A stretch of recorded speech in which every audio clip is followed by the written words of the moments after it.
So Sacred Pleasure, I have to say personally, is one of the most important books I've ever read. It is transformative, it is depth oriented, it will re-landscape your mind in a way that you might not even be ready for, and it takes some digesting. And that's what I've spent the last few years doing. And we can touch on my own research at some point if that's of interest of you, that's of interest for you. But meanwhile, I just really want to focus on this work right now because it's so relevant. Riane. There's something about Riane's work that always requires her biography. And I've noticed in watching maybe dozens and dozens of her own discourses, it's always important to notice where she came from and what happened to her to inspire, and I will say necessitate, the way she came to think about life and about social systems, and really what is inevitable on this earthly crucible and what we could actually change about it. Riane Eisler was born in 1931 in Austria, and she was a child refugee of the Holocaust. She fled with her family, and she does always mention some money changed hands. She had some privilege. She was a member of the Jewish middle class. And so because of having some resources, her family was able to purchase visas that were soon to not be accepted, by the way.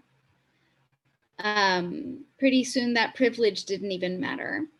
But on the night of Kristallnacht, the night of broken glass, she actually witnessed a bunch of Gestapo men, a bunch of goons essentially come to her house and throw her father down the stairs and threaten the lives of her whole family.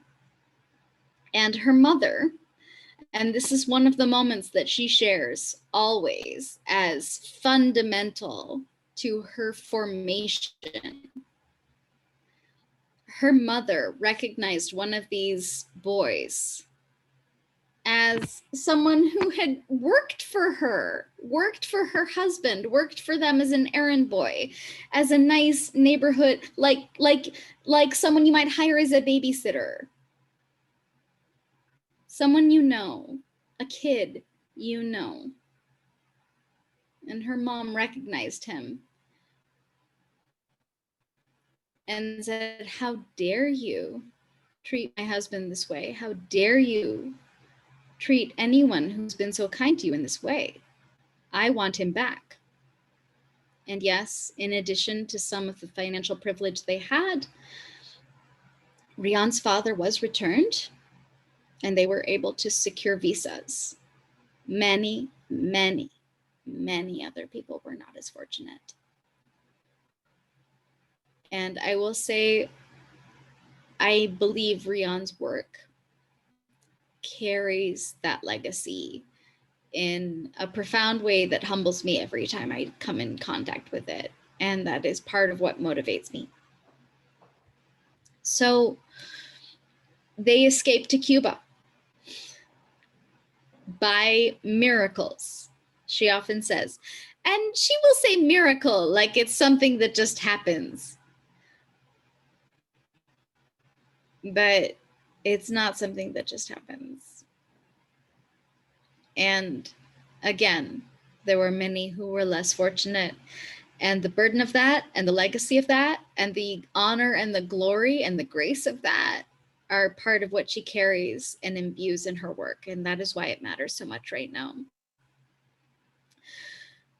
She actually, as a child, stood and watched her parents looking at a boat full of other Jewish refugees who were not allowed to dock in Havana.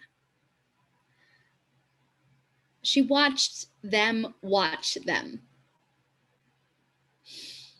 And eventually that boat was turned back, and it was turned back from other ports. And America's inability to accept those refugees also stands in this legacy, okay? The refugee, I believe, might be the most important archetype of our time.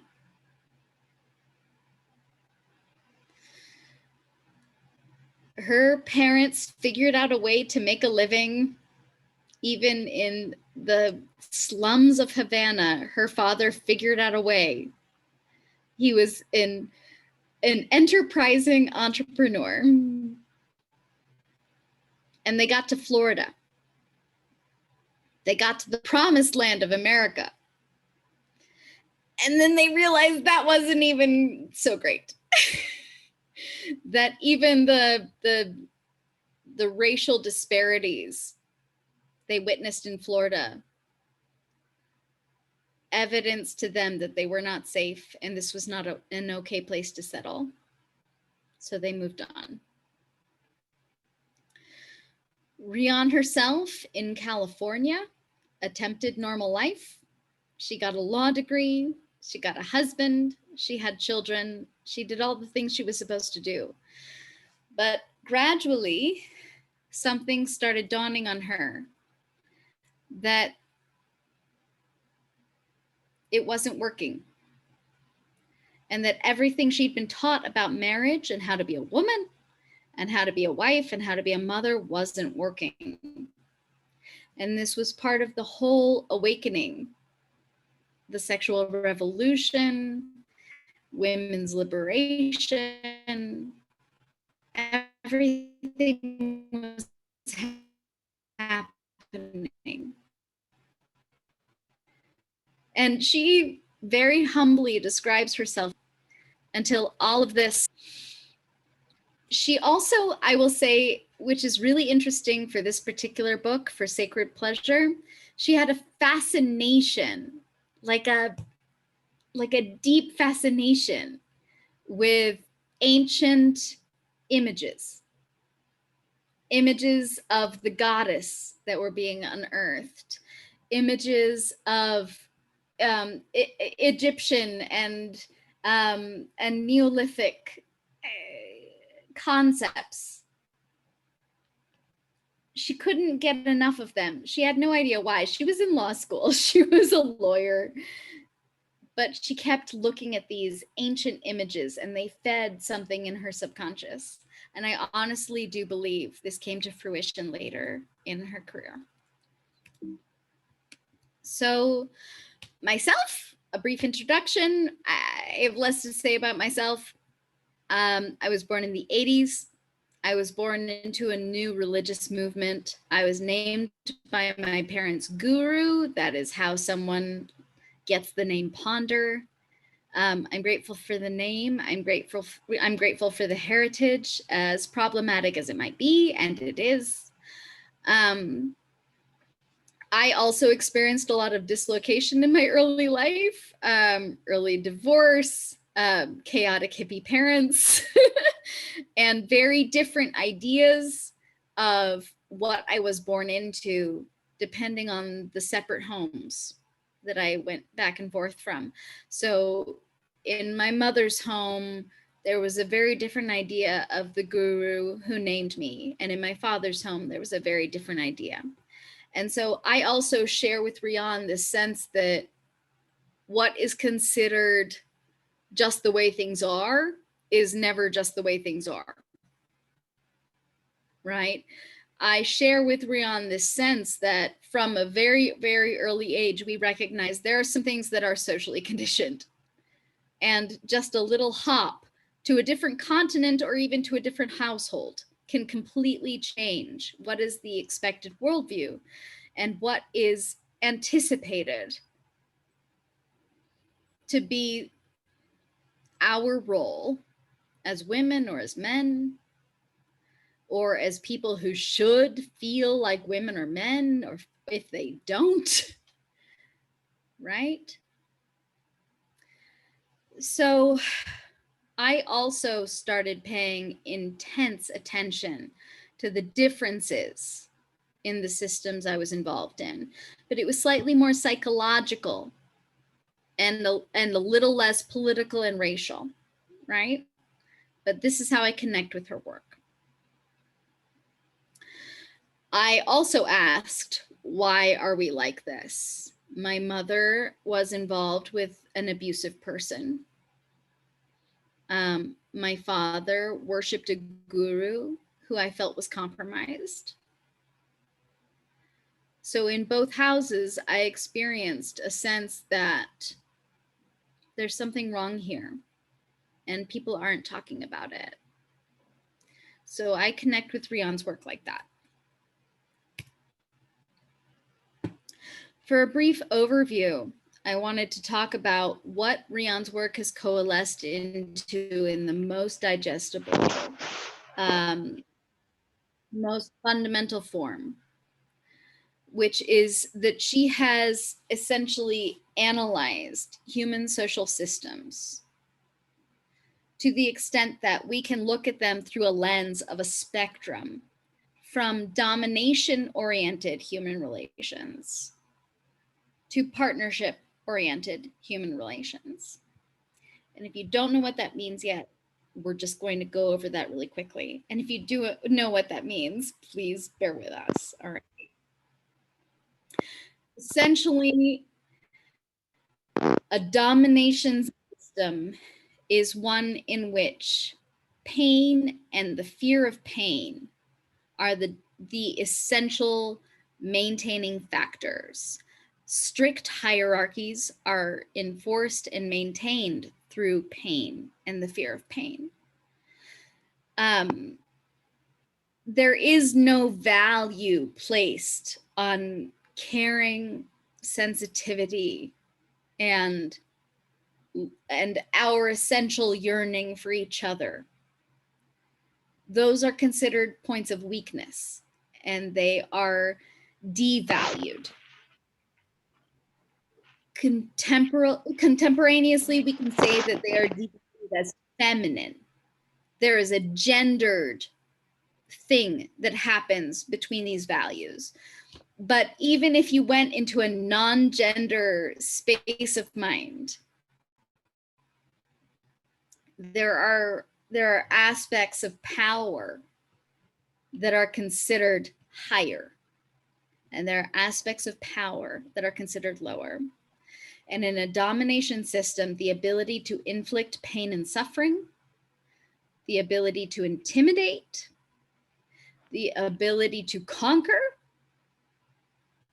the ability to annex, the ability to declare and colonize, these are greater than the ability to care, to birth, to nurture, to discover, and to host the generativity of the divine. So we have here a look at both the sacred and the so-called profane, essential expressions of these two systems. On a profane level, as it were, the domination system results in a waste of resources, an accumulation of resources, a hierarchy built on who can accumulate resources, and essentially a limit on the potential of life. In a partnership system, and we know this is possible, I have to really visit this right now. We know this is possible because we actually know this is our deeper history. Part of what happens when you read the entire delicious tome of Sacred Pleasure, you start to understand that perhaps our history as human beings includes a much, much deeper history in which we cared for each other, we bonded as units, and we were rewarded by that care. And that is what gave us a feeling of wholeness and a feeling of position and a feeling of place and identity. But with the domination incursion, we understand that our even our own personal sense of satisfaction changed. Even what we felt as satisfying and rewarding changed. And it didn't happen right away, but it happened over time. And what we've been told now is that that's the way it's always been, and that human beings are just like that. And so one of the things that Riane's work really does is goes into the deep myths and goes into the deep sense of yearning for a better thing to be,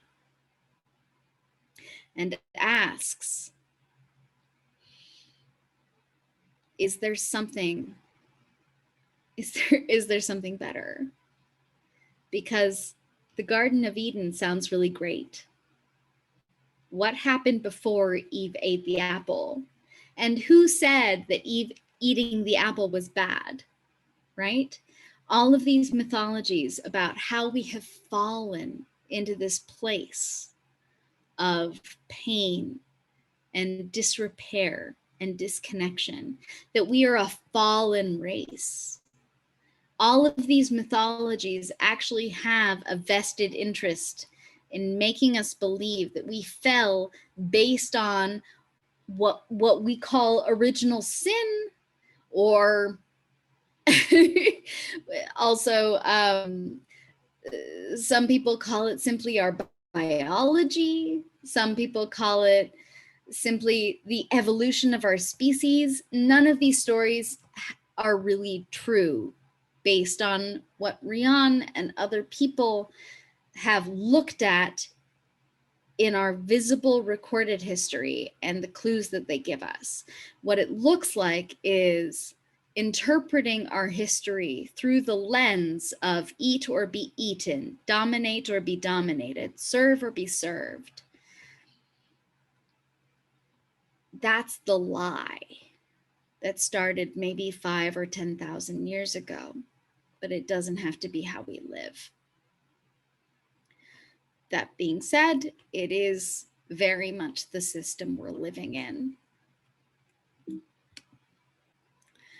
So, why should we care about different ways to look at the systems that rule our lives?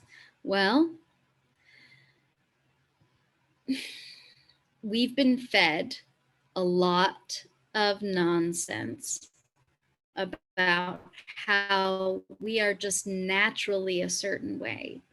We are biologically a certain way, or maybe we are by God's will a certain way.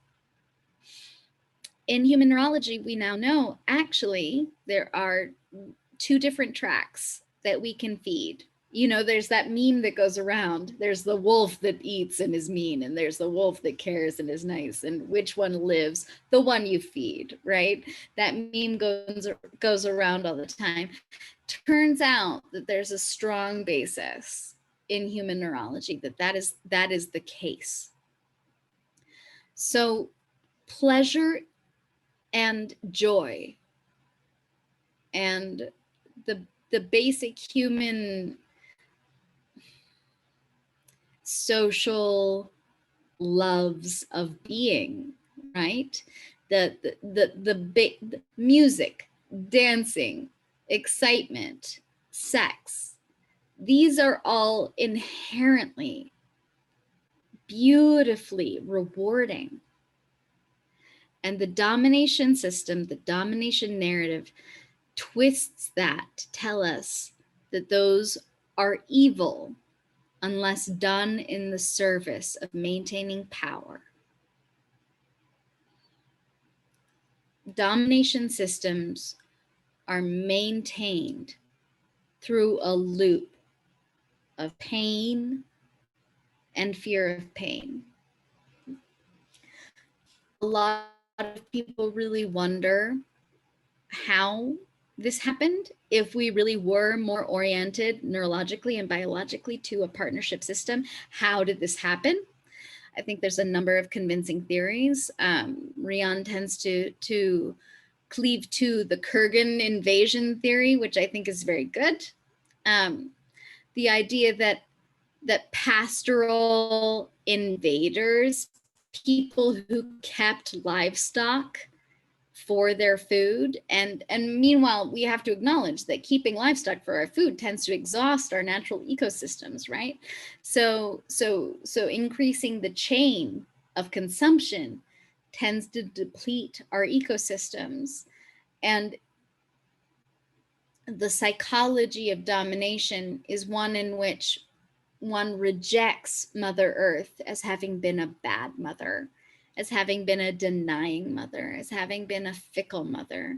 And so the theory goes that these Kurgan invaders who kept their livestock and also fed off of the civilizations that they could conquer were able to change the way we live in these other houses of civilization who lived a very different way, who had no living record of warfare, of weaponization, right? A very different way of being. It's one theory, but it is convincing. The other important thing to really think about right now is that domination systems are inherently self-destructive. And as a person born in the 80s, with the constant looming threat of climate change and all the ways that our life on Earth seems really tentative, and our future, not only as generations, but as a species, seems really questionable. It's really important to notice that it's only this domination orientation to our natural resources and to our natural environment that condition us to believe we have to conquer our natural world and get everything we want out of it. And that is success as a human being. It's a fundamentally colonialist view of the natural world. And unfortunately, we do live on a finite planet. And we run out of West. As Riane says, one more regression could be our last. I really do believe the pervasive sense of doom that many of my friends, and I believe probably many of you all feel, is a product of domination economics, philosophy, and socialization. This is not inevitable. It is conditioned, it is social, it is inherited, but it is not inevitable. Cultural transformation is especially possible in moments of intense change, instability, or what Riane calls disequilibrium. It's what she calls cultural transformation theory. It's probably the most important thing we can talk about right now. Cultural transformation theory posits, and it's sort of, it's connected to chaos theory, right? It's connected to metaphysics in a way that we all enjoy. It posits that in order to change social systems, the biggest changes can happen towards partnership or towards domination, right? It can go either way, but the biggest changes can happen during moments of intense instability.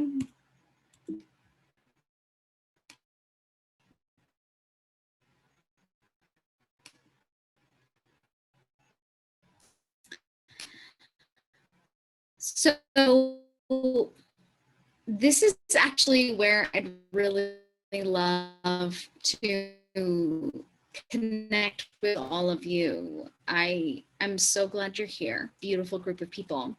And please put in the chat some words about why you were moved to join and why you're here. And this would also be a chance to arrange small groups if that seems feasible. So I'm going to stop my screen share, host the small groups so that you guys can discuss what about this work moves you, what seems really important, and then bring that back to the large group and we can hear it together.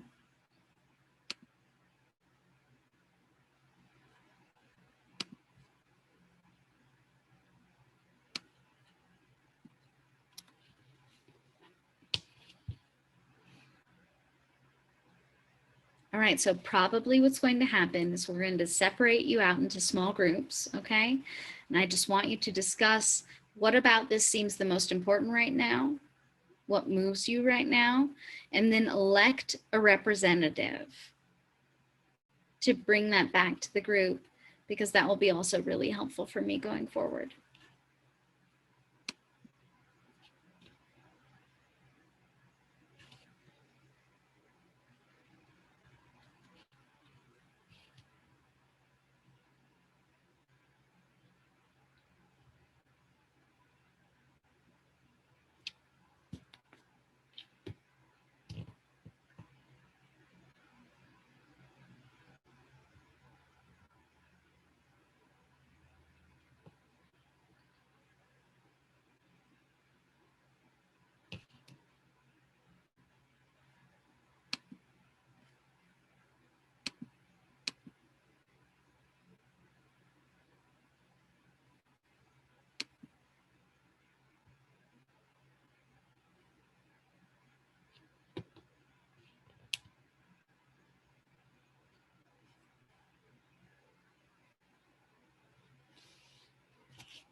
Okay, I think we're all back.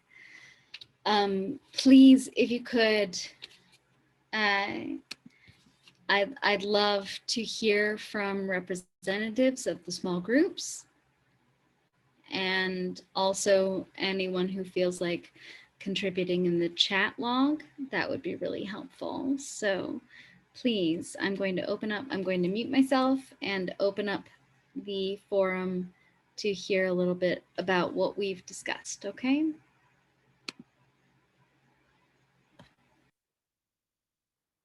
Hello, I think I was in group 1. I'm Laura Sanchez. And sorry, I cannot take my video off because I'm actually driving, so I just pulled aside a little bit. But I think what the group basically mentioned was a keen interest in, some of people in my group found the title quite enticing. Some other members said that they actually work with some sort of advocacy with women in order to facilitate dialogue about women's issues. They thought this would be a very interesting way or tool to do this. There was someone else who mentioned that basically were interested, had participated in a previous book I think you led, Ponder, as well. So they thought that this would also be interesting. Personally, I work with an organization called Camille in Guatemala, where we use her books as part of the framework that what we do. So I've read the books and the organization, we use them. So her work is essential to what we do in this organization in Guatemala. So I saw the opportunity, so I wanted to join. And I think that's it for our group. Thank you so much, Lara. I'm so pleased to hear from you. And please, everyone, know that all feedback will be integrated into the next several sessions. So that's why I'm opening this up to what most interests all of you, because I really want to make sure that it's personalized and that people get what they need. So thank you so much.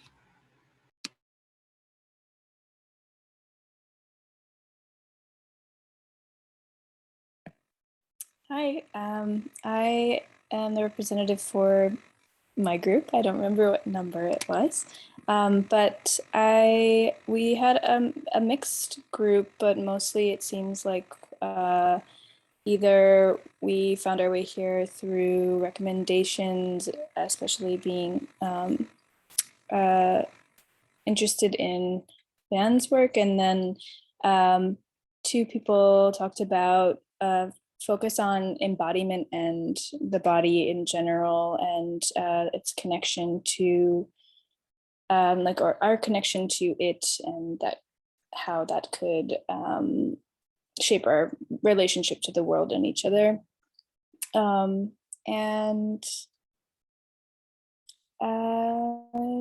yeah, just mostly it was a little bit more like a curiosity group, I think. So thank you so much for having us.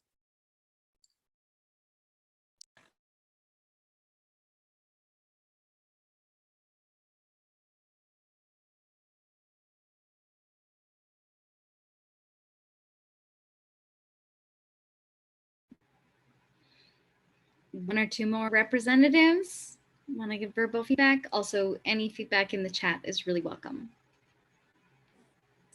Hi, I'll give some feedback. There were 3 of us. Can you hear me? Can you hear me? Okay, yes. I just want to make sure.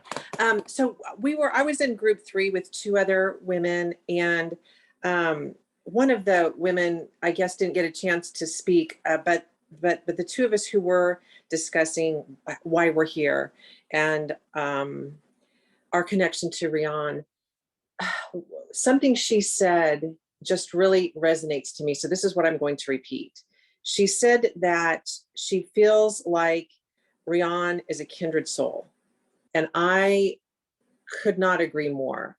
Just reading her work and participating with her on the Zoom calls, conferences, and even when I'm not live, watching them, we're kindred souls. We have a a similar spirit, soul, purpose, mission, love, compassion, desire to evolve and to share that growth that we've experienced. And so the other woman that spoke in our group, when she said we're kindred spirit, I was just like, yes, absolutely. So that's what I wanted to share.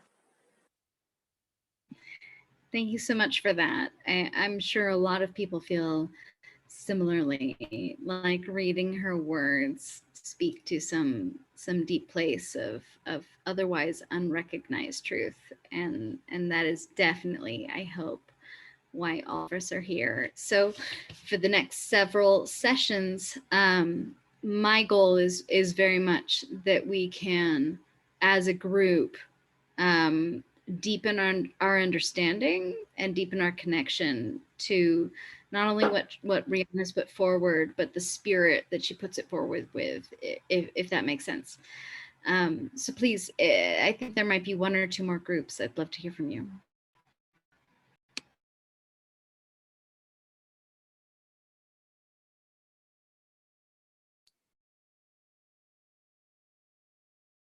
I'll say something, but I'm not from a different group. I was the woman who said that I'm Elaine. I said that Riane is a kindred spirit because Riane is from a different generation than I am, but she's gone through the same thing. And it happens generation after generation after generation because people who experience dominance have to fight back. We have to stick up for ourselves. And we have to band together because things don't happen in a vacuum. They happen just like the Holocaust happened. It happened because of the environment, and hostility grew, and people wanted scapegoats. And we can't let things like that happen again. And there's people who think that they can dominate other people because they're narcissists and they want to keep other people down so they can have power. And it's a power struggle. And one person is not better than another person.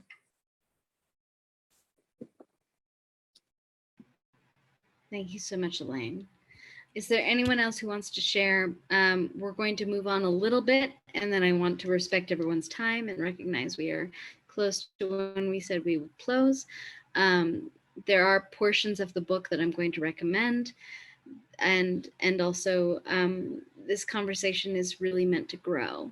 So please come back, please keep contributing, and I really do believe that together we can do good things. So anyone else who wants to share would be wonderful.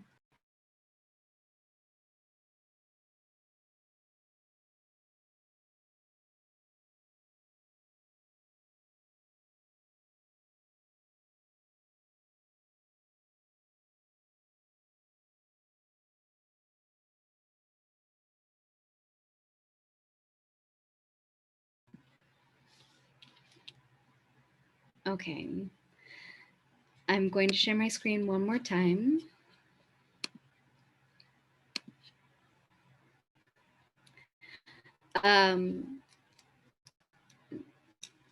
So we're specifically focusing on sacred pleasure, right? So Riane has developed an entire system with which to understand human relations.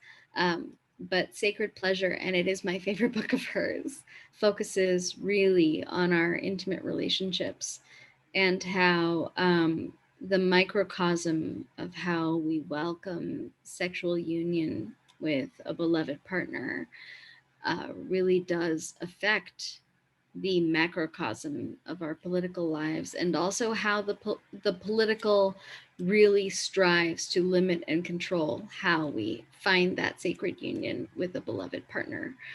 I will say that part of my background leads me and has led me into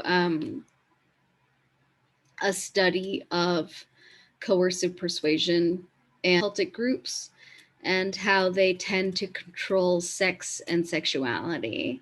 That is part of my research interest and part of my practice interest.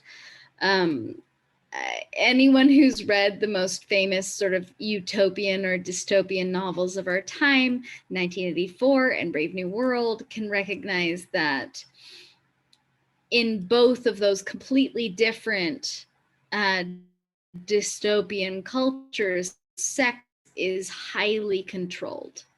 In 1984, sex is highly controlled with the Anti-Sex League, and in Brave New World, it's highly controlled through the idea that everyone should be willing to have sex with everyone. And if you actually find yourself feeling a specific attachment to a partner, that's just not, that's not good philosophy, and that's not good doctrine. And if you, and actually in Aldous Huxley's version, if you have sex with the same person more than twice, people start looking at you funny. And in Orwell's version, if you actually like sex at all, people start looking at you funny. When you study cults and when you study groups based on coercive persuasion, you start to notice a trend that no matter what, and no matter in what direction, sex needs to be controlled. And Riane posits a very interesting and I think accurate conception of why that might be, which is that sex really does lead us into altered states of consciousness. It really does lead us into a place that also other cultural forms are meant to lead to, the drama and the dance and the drum circle, right? That we are beings who are built for many states of consciousness, and sex and physical pleasure can lead us into a state of mind that helps us get beyond all of these fragmentations and creations of enemies and ideations of others as something to be resisted. Sex, among other practices, really can bring us to a place of accepting and loving our fellow creatures, our fellow creatures, human other. And that's one of the reasons that is so controversial and so important right now. And so I would also invite you, if you have a tendency to journaling or writing, or also to put in the chat right now, a brief reflection on how would you define sacred? Interestingly, when you look for a definition of sacred in Riane's book, you don't really get a satisfying text for it. So I think that also creates an opportunity for us to define what that means. And then again, the core of this text is the encounter with the conflict, or the supposed conflict, between pleasure and holiness, and the way that we've received myths and stories that set up our own physical enjoyment of being alive in this world against God's plan for who we should be, how we should act. So any reflections are welcome in the chat now. You also are free to write something up based on how this is striking you and send it along. Over the next several sessions, we'll be revisiting Riane's Four Cornerstones. This is something she really came to a little bit later in her conceptualization, but it's very important for how we look at sacred pleasure in terms that gender, economics, childhood, narrative, and language, these are all the places, the fundamental places of impact that we can consciously have, and that the forces of regression against our rights, against our enjoyment, against our humanity, those forces of regression have very specifically targeted these sectors of human life. So we'll be looking at those 4 cornerstones. And then lastly, again, I really want to invite reflection, and I really want to invite participation. So this is a series that's going to build on what you want and what connects most to you. So I have up here just some ideas for things you can reflect on, or things you can reflect back to me and back to the group. Riane's work also, I will say, not only does it contextualize everything that we're looking at, it emphasizes action as an antidote to overwhelm. Over and over, when people have asked her, how have you gotten through all of this? She said, well, I got engaged. I started working on it. You know, so we are here together as potential activists and potential collaborators and potential co-participants in something that might be really beautiful. So please, your passions, your interests, share them with the group. This might be a place where you connect with more people who want to do the same thing you do. So write, let yourself be known, let your voice be heard. Which of the 4 cornerstones intrigues you most? As we've seen, they all connect. We'll visit that more. But what in your life are you looking to connect more deeply through in this work?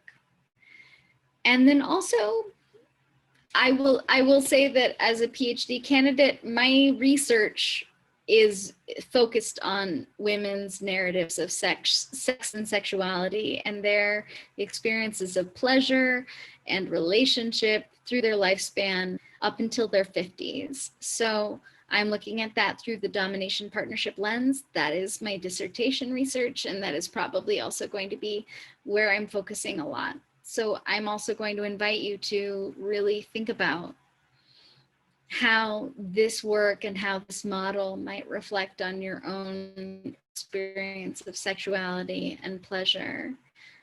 And, you know, some of these questions really do bring up some difficult things.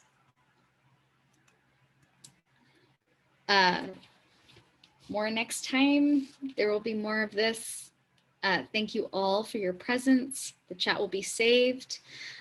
You can also reach out to me at ponder.goddard@gmail.com with any of these journal reflections or questions or requests. I'm going to just gently suggest a piece of homework. Obviously, you don't have to do it. There are no requirements. But spend 90 seconds completely, utterly immersed in a pleasurable activity. Journal about it afterwards for 3 minutes. It's less than 5 minutes of work, and ideally it won't even feel like work, but immerse yourself in something that gives you an intense and deep sense of pleasure. It can be drinking an iced coffee, it can be touching your loved one, it can be petting a beloved animal, it can be sitting in the sun. Anything that you can fully immerse yourself in without distraction for 90 seconds, and then write about it, and write about what it gives you and what it does for you, and anything else that comes up. Just stream of consciousness. I'm going to recommend this, and you don't have to turn it in. There's no requirements, but I do think it will be nurturing the furtherance of this inquiry that we're engaged in together. And with that, I will stop my talk. Oh my goodness, that was, oh, I'm going to turn my camera back on. That was so rich and thought-provoking, and I loved your summary of her work. Thank you so much, Ponder. Really, your summary of Riane's work was just brilliant. Does anybody have any final questions or comments? Do you need anything? This was a lot to take in. I just have a question. Is it possible for people who weren't here to still join next time? Like, could they just register the same way, and would they get a recording of this one to kind of get caught up, or how would that Sure, work? we can do all that. And Okay, anybody can join at any time. okay, I might recommend it to some people then. Thank you. Oh, good. I don't want to even, we're getting such great comments in the chat. Wonderful. Okay. Thank you, everybody, for coming and showing up with your beautiful selves and sharing with us. And it's wonderful to be, the word journey is so overused lately, but I'm going to use it. Being on this journey with you is really an honor. So, and Ponder, again, you are a brilliant woman and a brilliant teacher, and we are really blessed to have you as our guide. If no one else needs anything before we go, just remember how cherished you are, and we look forward to seeing you next week. Take good care. Yes, and Ponder, feel better. Bye-bye, everyone.